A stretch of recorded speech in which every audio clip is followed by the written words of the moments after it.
Halo semua, selamat datang kembali di channel Cerita Pendek, mencoba jadi lebih baik. Pada kesempatan kali ini, kita akan membahas buku klasik yang telah membantu jutaan orang di seluruh dunia dalam membangun hubungan yang lebih baik, baik secara pribadi maupun profesional. Buku ini berjudul How to Win Friends and Influence People karya Dale Carnegie.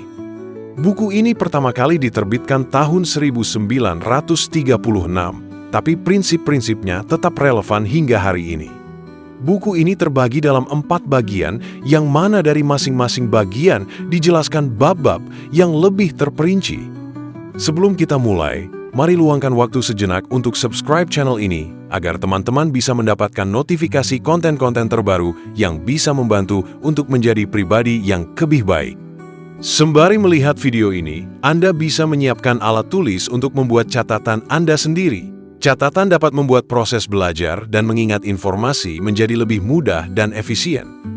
Hal ini dapat membantu untuk bisa memahami inti dari sebuah materi, mempercepat proses belajar, dan memudahkan mengingat kembali informasi. Mari kita mulai. Bagian 1. Teknik dasar dalam menangani orang. Bab 1. Jangan mengkritik, mengutuk, atau mengeluh. Carnegie menjelaskan bahwa kritik hanya akan membuat orang bersikap defensif dan membenci kita. Manusia lebih terdorong oleh keinginan untuk dianggap penting dan benar. Maka daripada mengkritik, lebih baik mencari cara untuk memahami dan menginspirasi perubahan melalui pujian atau contoh positif. Contoh, alih-alih memarahi karyawan karena terlambat, coba tanyakan apakah ada yang bisa dibantu agar mereka bisa datang tepat waktu. Bab 2. Berikan penghargaan yang jujur dan tulus. Manusia haus akan pengakuan. Jika kita ingin membuat orang lain menyukai kita, mulailah dengan menemukan sesuatu yang tulus untuk dihargai. Namun, penting untuk jujur dan tidak memanipulasi. Contoh, mengatakan, "Saya kagum dengan caramu menyelesaikan laporan itu dengan cepat dan rapi." Bab 3. Bangkitkan keinginan dalam diri orang lain. Untuk mempengaruhi seseorang, kita perlu melihat dari sudut pandang mereka. Apa yang mereka inginkan? Dengan menunjukkan bahwa kita peduli terhadap keinginan mereka, mereka akan lebih terbuka terhadap ide kita. Contoh, saat menawarkan produk, jangan fokus pada fitur. Fokuslah pada manfaat yang akan didapat oleh calon pelanggan. Bagian 2. 6 cara membuat orang menyukai Anda. Bab 1. Tunjukkan ketertarikan yang tulus pada orang lain. Kunci utama dalam membangun hubungan adalah ketulusan. Tanyakan tentang kehidupan mereka, dengarkan baik-baik, dan tunjukkan bahwa kamu peduli. Contoh, ceritakan dong, gimana kamu bisa terjun ke bidang ini? Bab 2. Tersenyumlah. Senyum adalah bahasa universal. Ia memancarkan keramahan, kehangatan, dan keterbukaan. Satu senyuman bisa mencairkan suasana dan membuka hati orang lain. Contoh, menyapa resepsionis kantor klien dengan senyuman hangat. Bab 3. Ingat nama mereka. Nama seseorang adalah kata yang paling manis dan paling penting dalam bahasa bagi dirinya. Mengingat dan menyebut nama seseorang menunjukkan bahwa kita menghargai dan memperhatikannya. Contoh, senang bertemu lagi dengan Anda, Pak Arif. Bab 4. Jadilah pendengar yang baik.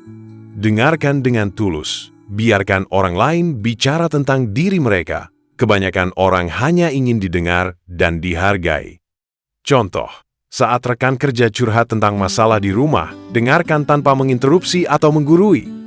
Bab 5. Bicarakan hal yang mereka minati. Jika ingin membangun koneksi cepat, carilah tahu apa yang membuat mereka antusias, lalu bicara tentang itu. Contoh, jika seseorang menyukai fotografi, ajak bicara tentang kamera atau teknik foto.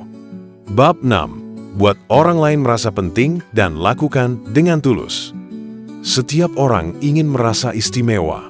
Perlakukan semua orang seolah mereka sangat penting, tapi lakukanlah dari hati.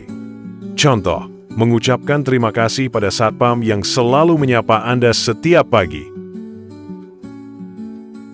Bagian 3. Cara membujuk orang ke cara pikir Anda. Bab 1. Satu-satunya cara terbaik untuk menang dalam perdebatan adalah menghindarinya. Tak peduli siapa yang menang dalam debat, yang kalah adalah hubungan. Debat seringkali membuat orang bertahan pada pendapatnya lebih kuat. Contoh, alih-alih berdebat soal politik, coba katakan, itu pandangan yang menarik. Ceritakan lebih banyak, saya ingin mengerti. Bab 2. Tunjukkan rasa hormat terhadap pendapat orang lain. Jangan pernah berkata Anda salah. Itu membuat orang merasa terpojok. Alih-alih, ajukan pertanyaan atau sampaikan perspektif Anda dengan lembut. Contoh, saya melihatnya sedikit berbeda, boleh saya jelaskan? Bab 3. Jika Anda salah, akuilah secara cepat dan tulus. Mengakui kesalahan menunjukkan kekuatan karakter. Ini juga membangun kepercayaan dan membuka pintu komunikasi. Contoh, saya keliru soal jadwal rapat kemarin. Maaf ya atas kekeliruannya. Bab 4. Mulailah dengan cara yang ramah. Nada dan pendekatan sangat penting. Awali percakapan dengan kehangatan agar orang lebih terbuka. Contoh, terima kasih sudah mau bertemu. Saya sangat menghargai waktumu. Bab 5. Buat orang mengatakan ya sejak awal. Bangun kesepakatan kecil sejak awal untuk menciptakan momentum persetujuan. Contoh, Anda setujukan kalau kualitas pelayanan penting sebelum menawarkan produk yang meningkatkan pelayanan. Bab 6. Biarkan orang lain banyak bicara. Orang lebih mudah diyakinkan saat mereka merasa didengar. Jangan dominasi percakapan. Contoh, menurut Anda, apa yang bisa kita perbaiki dari proyek ini? Bab 7. Biarkan orang merasa bahwa ide itu milik mereka. Orang akan lebih mendukung keputusan yang mereka rasa berasal dari diri mereka sendiri. Contoh, mengarahkan diskusi ke solusi tertentu, tapi membiarkan mereka menyampaikannya lebih dulu. Bab 8. Cobalah secara tulus melihat dari sudut pandang orang lain. Empati adalah dasar dari semua pengaruh yang efektif. Pahami mengapa orang punya pendapat atau emosi tertentu. Contoh, saya bisa mengerti kenapa kamu kecewa. Siapapun akan merasa seperti itu. Bab 9. Simpati pada gagasan dan keinginan orang lain. Tunjukkan bahwa Anda mengerti dan peduli terhadap perasaan mereka. Contoh, saya tahu ini penting bagimu dan saya ingin mencari solusi terbaik bersama. Bab 10. Bangkitkan motif mulia. Orang akan melakukan lebih banyak jika mereka merasa sedang melakukan sesuatu yang bermakna atau terhormat. Contoh, saya tahu kamu ingin memberikan pelayanan terbaik bagi pelangganmu. Bab 11. Dramatisir gagasan Anda. Orang lebih terpengaruh oleh cerita, visual, dan emosi daripada logika semata. Gunakan dramatik untuk membuat ide Anda lebih hidup. Contoh, tunjukkan grafik yang menampilkan lonjakan pertumbuhan, bukan hanya menyebutkan naik 20%. Bab 12. Lemparkan tantangan. Orang suka merasa tertantang untuk membuktikan diri. Gunakan ini untuk memotivasi. Contoh, saya yakin kamu bisa menyelesaikan ini lebih cepat dari siapa. Bagian 4. Menjadi pemimpin. Bagaimana mengubah orang tanpa menyinggung atau menimbulkan rasa tidak suka. Bab 1. Mulailah dengan pujian dan penghargaan tulus. Kritik paling efektif diawali dengan pujian. Ini menurunkan pertahanan dan menunjukkan bahwa Anda menghargai mereka. Contoh, presentasimu hebat, ada satu bagian yang bisa ditingkatkan. Menurut saya. Bab 2. Tunjukkan kesalahan orang secara tidak langsung. Alih-alih menyalahkan secara terang-terangan, gunakan pendekatan halus. Contoh, mungkin kita bisa coba pendekatan lain untuk masalah ini. Bab 3. Bicarakan kesalahan Anda sendiri sebelum mengkritik orang lain. Ini membuat kita terlihat lebih manusiawi dan lebih mudah didekati. Contoh, saya juga pernah melewatkan detail kecil seperti ini. Mungkin kita bisa lebih hati-hati ke depan. Bab 4. Ajukan pertanyaan alih-alih memberi perintah langsung. Orang lebih menerima masukan jika diajak berdiskusi. Contoh, bagaimana kalau kita coba menyusun ulang layoutnya menurutmu?